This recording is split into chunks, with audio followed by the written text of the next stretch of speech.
We're in a special place. This place is Beth Israel Cemetery in Woodbridge, New Jersey. It's the location of our family plot. Today we're celebrating the transfer of my mother's grave, Clara Bieberstein Kurz, to the United States. The coffin is exceptionally small. I went to look at the remains yesterday, and I was just overwhelmed by how little is in the casket. And maybe I'll talk about it. It's extremely light. There's almost nothing there. My mother was, of course, buried in Holland in 1946 when she died, and it's been a journey of 70 years. And eventually, after much tribulations and thinking about it, we made the move. I say we. I'm talking about Dory and I, Dory passed away 10 years ago, but Dory and I made that decision quite a long time ago that we were going to do it. So it took me this long to kind of pull the trigger, and here we are. I was born in Vienna, and in 1937, and after Hitler came and started the whole business with the discrimination against the Jews, my family and many other families decided to leave Germany or Austria, which had been annexed, and my father's family went to Holland. All the rest of the families went to other countries. But in any case, after the Second World War broke out, Holland was the first place that was invaded by Nazis, and we were caught in that net. And then the first time that I really remember things having to do with the war, in fact, was one of the incidents related to the nursery school. We had to wear Jewish stars, big stars, yellow stars, and I remember going to school wearing a star, always accompanied by my mother.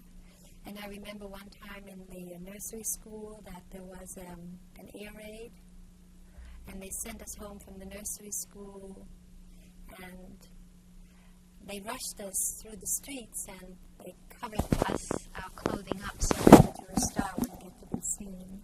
While many other families were able to escape, we were not. My father was taken in 1942 from the street, and eventually we know that he died in Auschwitz, but we don't know the day. We don't know the exact date.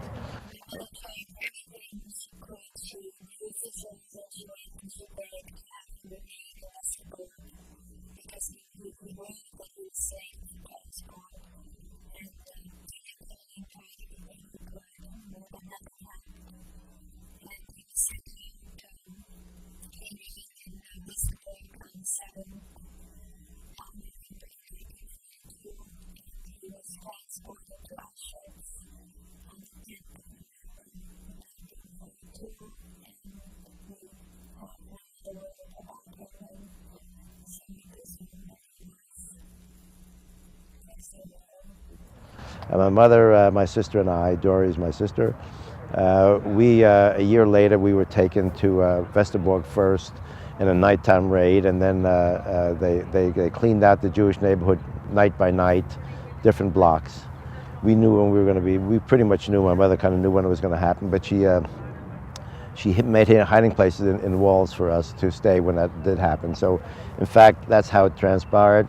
She was taken. We were hidden. The Dutch Underground made us hidden children for a few months, but she went to a place called Westerbork, which was a gathering place for all the people who were taken by the Nazis before they were sent to other places, mostly to Auschwitz.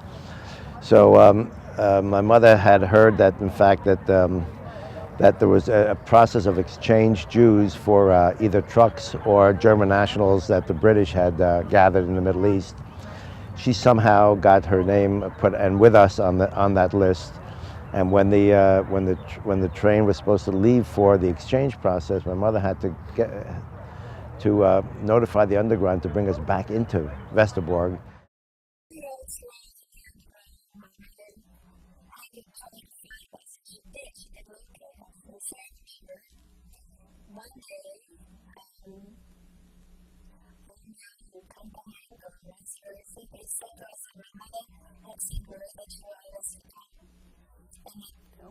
They didn't think we should go, but they had to see us, and so they would let us go. That we should tell my mother we were captain, and we didn't want to stay, that we should definitely come back to them. And we would It's an unusual thing for kids to be smuggled into Westerbork, but we were, and instead of going to Auschwitz, where 90% of all the Jews of Holland went, we in fact went to Bergen-Belsen, which was a terrible place to be eventually, and thousands died there anyway from other diseases and hunger and all kinds of other causes, but not from the gas chambers. We actually survived Bergen-Belsen after a horrendous train trip at the end, just before the end, before the British liberated the camp.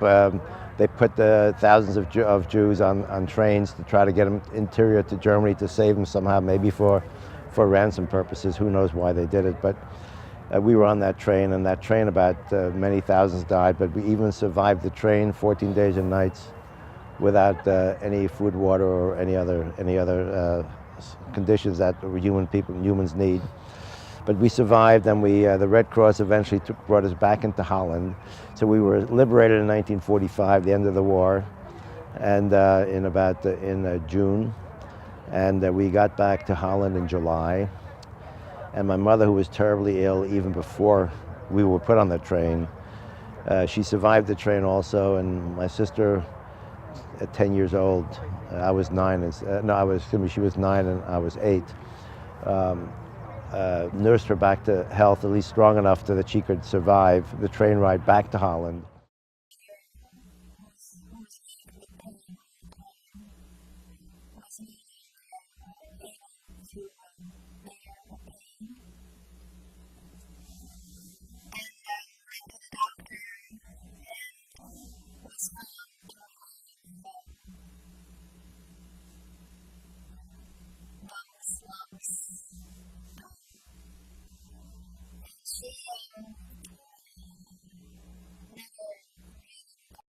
And she was immediately put into the hospital, and she died a few months later. So she was interred in February of 1946. She was buried in a cemetery in Holland. And the family here in the United States, of course, being overjoyed that we had survived, arranged for us to come back to the United States. So Dory and I, in August of 1946, arrived in the United States. In the Swedish-American line at the end of July of 1945. 14 days later, we arrived in the port of New York in the United States. And we grew up as American kids, raised by my aunt and uncle, Aunt Leah and Uncle Benjamin, my father's brother and wife, with their daughters. We had a relatively normal life in the United States, of course. The weight of the Holocaust, of course, was always on my mind. And even on this particular, for the last year, when I was in the process of doing this, arranging this transfer, it even made a bigger impact on my life. But I'm joyous today. So today will be a celebration of her memory and her arrival in the United States.